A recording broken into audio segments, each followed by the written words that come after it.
Welcome back. Today, we're diving into a truly harrowing case. A crime that didn't just shock a local community, but echoed across the Philippines and beyond. We're going to Palawan province, specifically the municipality of Narra.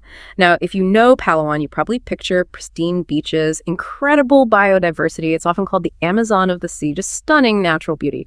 And Narra itself, it's known as the rice granary of Palawan. It's generally a peaceful agricultural area. But this beautiful backdrop became the setting for something utterly horrific back in 2004. It all centers around a wedding, a celebration in July. But this joyous occasion took a monstrous turn when a confession revealed the unthinkable, that appetizers served at the wedding feast were made from human flesh. A relative had been murdered, butchered, and served to his own family. So our goal today is to really unpack the details of this shocking case, sometimes referred to as Benji for Guest. We need to understand what led to this explosion of violence and cannibalism. It really started to unravel on July 25th, 2004. That was about 8 days after the wedding itself. A man named Juni Boyo, described in reports as quite thin, dark-skinned, and clearly in deep distress, he approached a village elder. He said he needed to confess. He'd been part of a crime, something so horrifying the elder knew they couldn't handle it alone. So Juni and the elder went straight to the nearest police station. Reports say Juni was visibly shaking. And there he dropped the bombshell. He told the police that 8 days earlier, after a killing, well, we served the body as hors d'oeuvre at the wedding reception. Wow, you can just imagine the reaction at the station. Complete disbelief, right? I mean, Narra was a quiet place. Yeah. This kind of extreme violence, especially involving cannibalism, it was unheard of there for a very long time. Exactly. Skepticism was high. They needed proof. Juni had to lead them to the scene. He took the police deep into a remote part of the forest. It wasn't an easy search. It took 2 days, actually, before they found it. A specific spot marked by a pile of cold ash and charcoal. And that scene, even though it looked like just ash, held critical clues. The forensic work there was crucial. They found melted bone fragments mixed right into the charcoal. Melted fragments? Yeah, suggesting an intense fire. They also found torn pieces of cloth scattered nearby and even clumps of scorched hair that hadn't completely burned away. It confirmed a violent death and a serious attempt to destroy the evidence using fire. Juni then explained the horrific details of the disposal. The victim had been stabbed to death. Afterwards, the larger bone fragments were deliberately separated from the rest of the body. And thrown into a nearby stream or river. Right, the idea being to scatter the evidence, make it impossible to find a complete skeleton. A deliberate attempt to prevent identification. But that left the police with a really chilling question. If the bones were dealt with separately, what happened to the flesh? Where did the rest of the body go? And the separation itself is telling. Destroying bones hides identity, yes. But stripping the flesh completely often points to something else, a specific, horrifying intention for that flesh. They weren't just hiding a murder, they were, in a way, harvesting. And Juni confirmed their worst fears. He said the meat was stripped from the bones, cooked, and then eaten. Served as appetizers back at that very wedding. The victim was identified pretty quickly after that, Benji Gane, just 25 years old. And here's a key detail. He was a relative. He'd been invited to the wedding of the daughter of the man later alleged to be the mastermind, Audio Ballet. So how did things escalate to this point? We need to go back to the wedding night itself, July 16th, 2004. Picture the scene. It was festive. Music, dancing, drinking, everyone celebrating the new couple, Audio Ballet's daughter and her groom.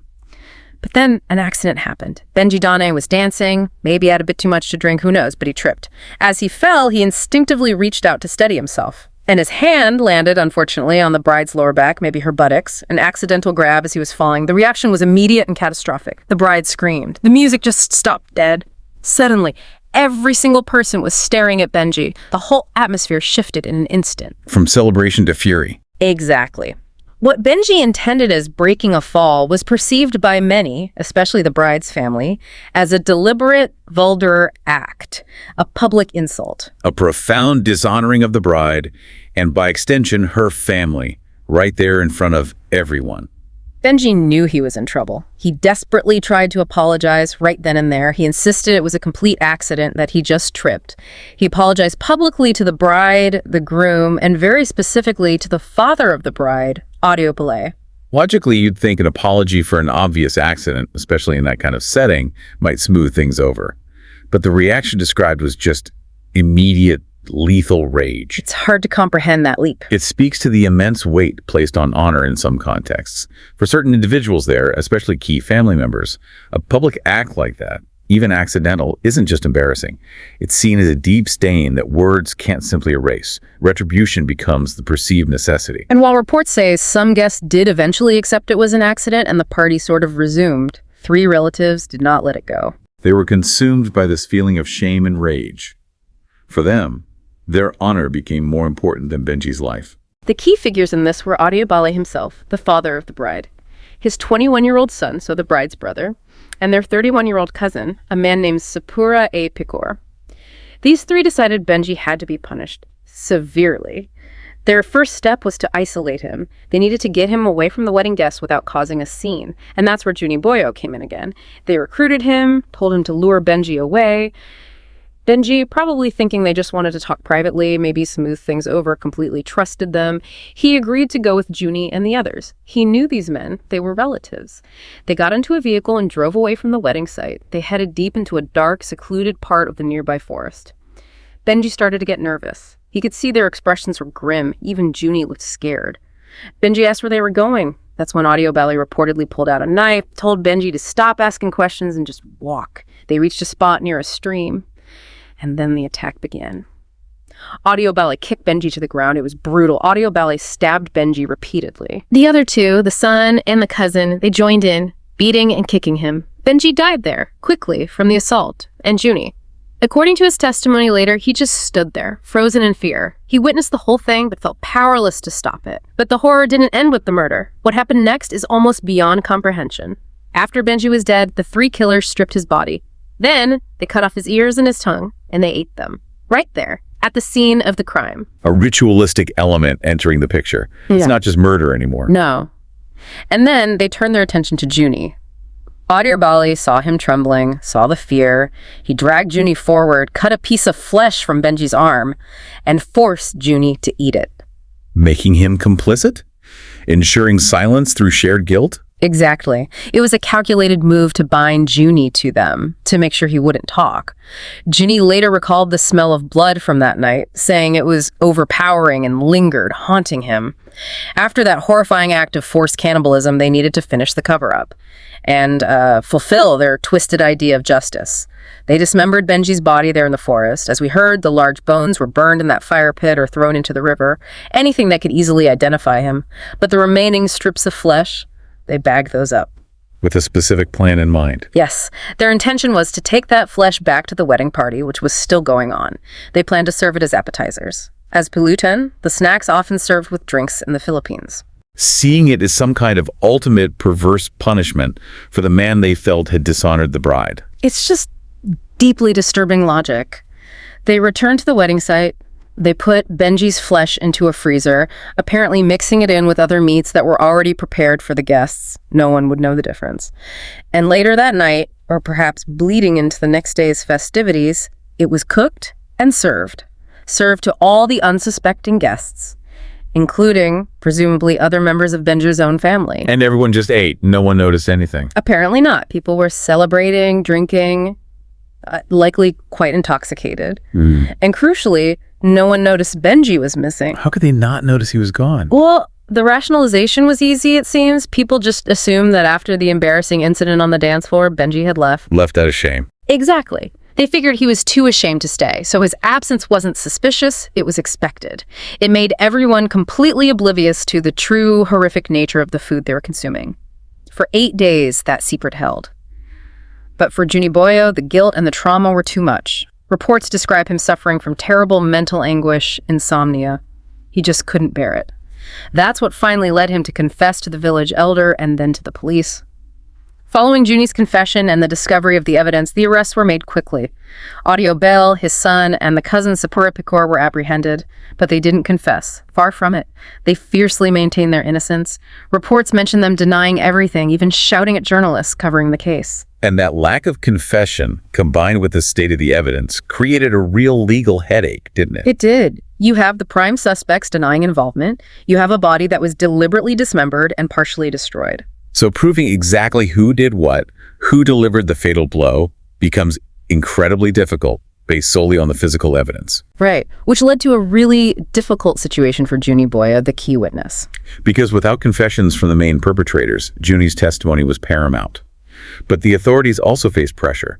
To make the charges stick against the main suspects, they likely felt they had to demonstrate Junie wasn't just a passive witness, but had some level of involvement, even if coerced. So, despite being the one who broke the case open, despite claiming he was forced to participate, Junie Boyo was also detained. Implicated as an accessory, essentially, held alongside the alleged killers, awaiting trial. It's a tragic legal bind, really, stemming from the successful destruction of evidence by the killers. This case, as you can imagine, exploded in the media, not just locally, but internationally, and the cannibalism aspect was sensationalized. Palawan and Narra rely heavily on tourism. Absolutely. Beautiful place, draws visitors from all over. But the headlines screamed about cannibalism in paradise.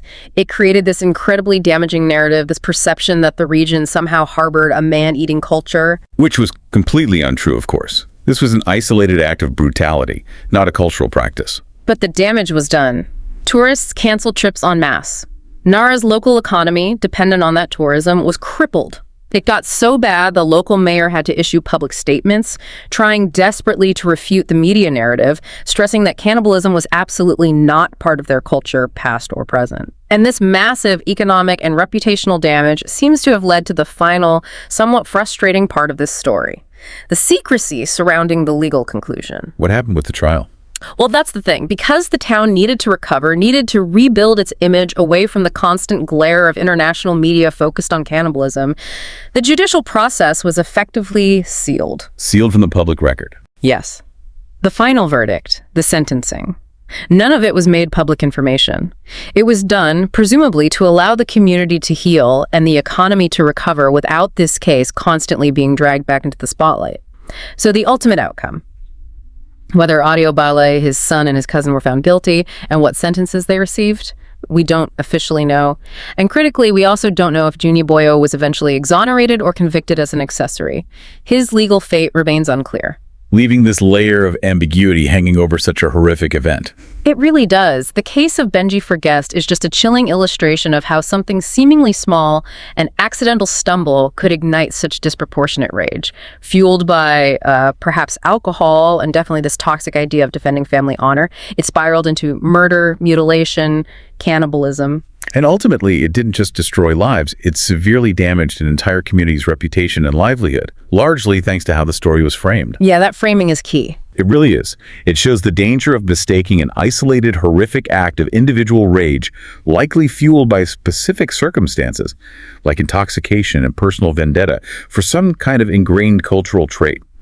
The media sensationalism inflicted its own kind of damage, lasting far longer and wider than the crime itself. A truly sobering thought to end on. Thank you for walking us through the complexities of this case.